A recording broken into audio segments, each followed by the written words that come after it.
whether it's working or not, whether it's coming or not. So let's press F5. I'm not a very good developer. Let's test it. Maybe there is something else wrong. So it will start the process, it will attach the process, and do everything for me, and then we will go and create another VIP item and try to delete it again. I think VIPs are not, you can never delete a VIP. No, I'm not VIP, I'm not right now in trouble. So I think I can go to recycle bin and get it back. This is my VIP. I will say restore selection. Easy. Okay, let's go back to our announcements and file. And I'll say now let's delete it.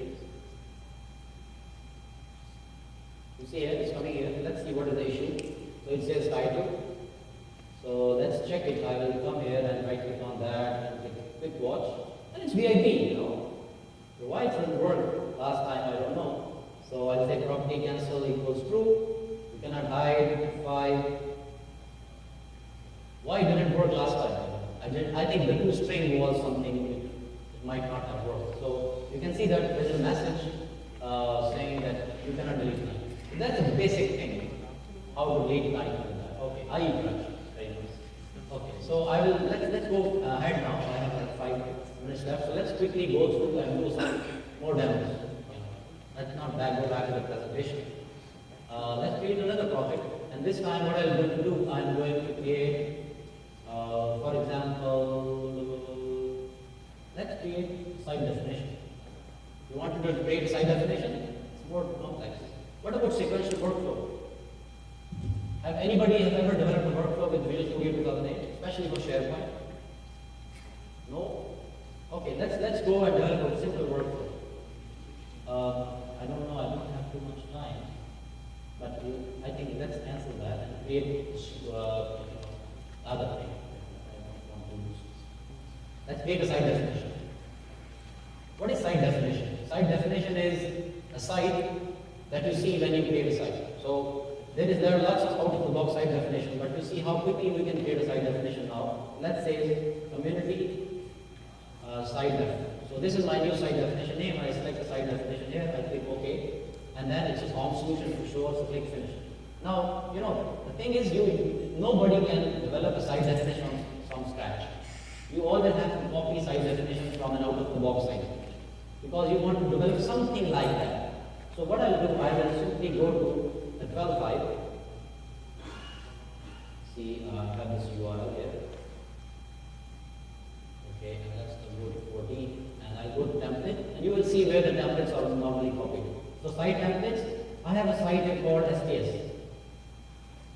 So I'll go to the XML file, owner.xml. So I'll open it in Notepad, or I can, Notepad is better because it keeps the format. I will copy it.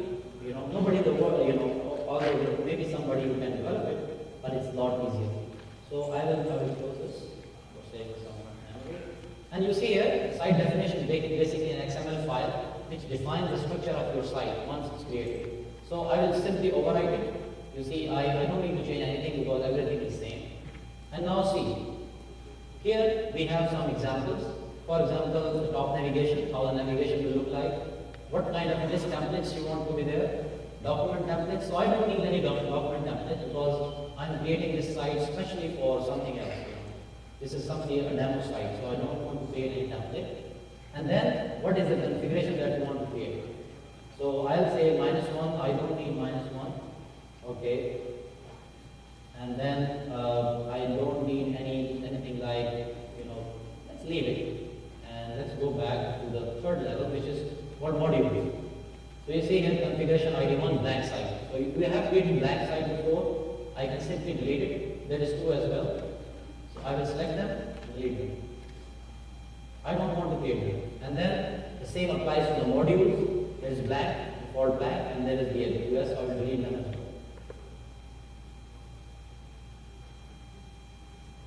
Okay. Sorry, I can delete something wrong. I should do it like this. So you can see here I'm modifying the XML very cleanly. You see, once it's ready, you will have something like that. Your file is ready. And of course, the title is something from out of the box, so I'll say community template. Okay, and then you can save it. If it's worked, everything is fine. Now you need to check what is else there in this site definition. In site definition, there is always a default.asp page. So if I show you this folder, you see there is XML. In the SPS, there is default.asp. Okay, so what I can do here, I will double click on that. There is no designer support here. None of the designer support. You have to do everything by yourself. So I have created a small demo.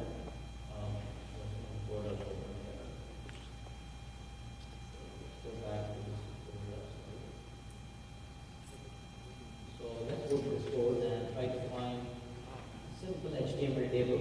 I didn't have anything complex. It's simply an HTML table with some specific things. So I will copy it till here and go back and paste it here in the placeholder name.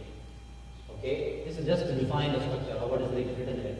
So I will simply copy paste and say I am a custom site definition, and when I'm ready, I can do other operations as well. For example, I don't want to use some certain features in this site. So I'll say I don't want to use mobility redirect. So I can delete this feature. Okay, I don't want to use pre-state workflow. So I can delete it. Okay, my site definition is ready. I've developed something. Now I'm ready to deploy. So right click and deploy. Okay, the deploy will do everything that I have to do. As soon as I'm done, I will go to site action, create site, and let's hope that your site is there. So let's go to the sites, and then you will find in the SharePoint customization tab, you didn't find that one, but community site template is there. I will click title, my title. Let's say community site. And say HTTP, I think the URL is like community, right? And click create. So you can see that the site has been created. And to confirm that this is our site, let's go back to its view all site content page and show you an announcement there because I copied an HTML. So to show you that this is a custom one, I showed you this. Believe me, I'm a custom template. So I copied pasted this HTML into the page, which allows me to say whenever the site is created, add this announcement. Okay. So that's from this side. In terms of workflows, let me just open a project. I will not develop a new one. I will show you how to develop. I will show you a project. There are so many. So I will say sequential workflow.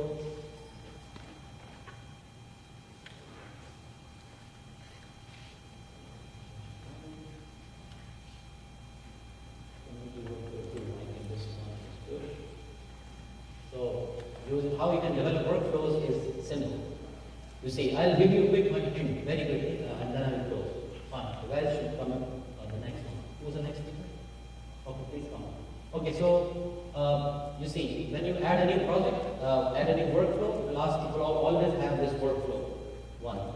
Then you can use the toolbox to use the different kind of activities, like Windows Workflow Foundation, Windows Workflow 3.5, and SharePoint. So workflows in SharePoint is that SharePoint has its own solution, its own controls. So you see here, log to history list is an activity that is done by SharePoint. So I added it, then what you have to do, you have to add like create task. And then if you double click on the create task, you see I've written a code that is creating a new task. Okay, and then once the task is changing, you see here there is a code here, while activity. While what? You see here, if I press F4, there is a condition here called is task completed. And if I double enter here, or if I press F7, there is a code called is task completed. So e.result equals not is task completed. So when the task will be completed, the workflow will finish. So you see here it says whenever until the task is completed, do not finish. Leave it in the while loop. So once you write the same way, you right click on that and deploy it, it will be deployed automatically. Let me just see which I